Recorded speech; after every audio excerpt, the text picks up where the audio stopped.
if you wish, hi back. Hi there. My question pertains around enlightenment. Enlightenment.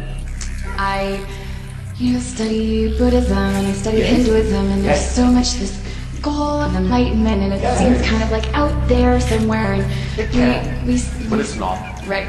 But there's so much emphasis on escape of suffering and samsara, and my perception is kind of getting out of the physical realm so that we can kind of be our interdimensional selves. And so I'm kind of wondering... Paradox here is that to use those terminologies, the way to rise above the suffering of the physical realm is to totally and holistically embrace it.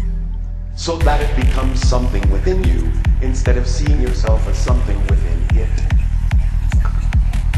Thank you. Does that make sense to you? Yes, it does. Once it is seen as a part of your total being, then you can regulate your relationship to it instead of feeling victimized by it. Because the idea of ascension and enlightenment is the recognition that you actually are the dimension of reality that you previously thought you existed in.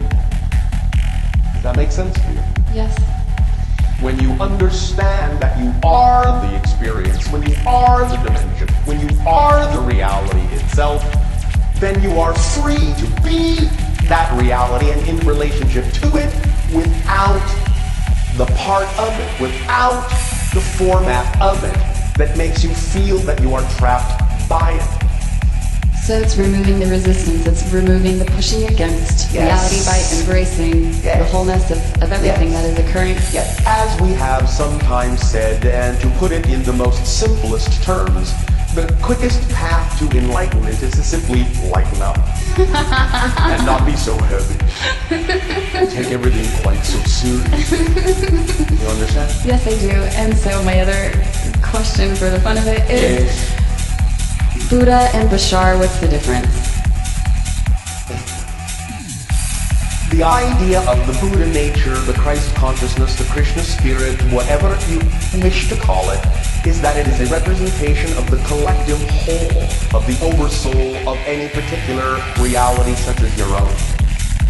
While I, as an individual, am connected telepathically to my entire society and can represent that vibration if I wish from time to time, as any member of my society can, the idea is that as acting as an individual, we do not immediately represent thematically the idea of our entire society. We allow every individual to still be the individual that they are. Do you understand? Yes. The idea is that the Buddha nature, while allowing individuals to be who they are, is simultaneously a representation of all individual energy, the oversoul of your world. Does that make sense? Yes.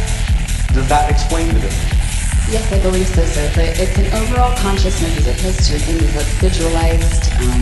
It's an individualized expression of the overall consciousness. So what we're saying is that in our reality, in our civilization, any one member can, if it serves a purpose, be a reflection of the overall consciousness.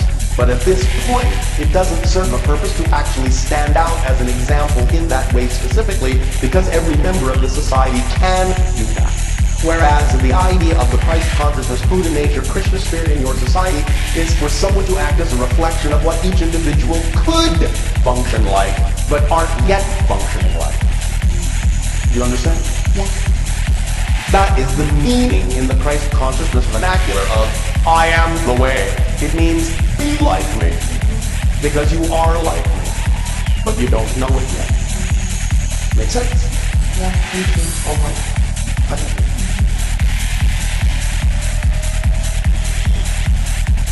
Under you good day.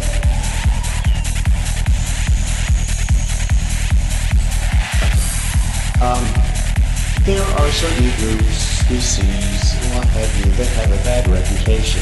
A bad reputation. Such as the Illuminati, the Anunnaki, the reptilians, the Dracos, etc. And since we are spirits having a physical experience, and we have alternate, simultaneous lives, is it possible or probable that We also have lives as the Illuminati, the Anunnaki, etc., etc. Yes. Okay, that's what I thought.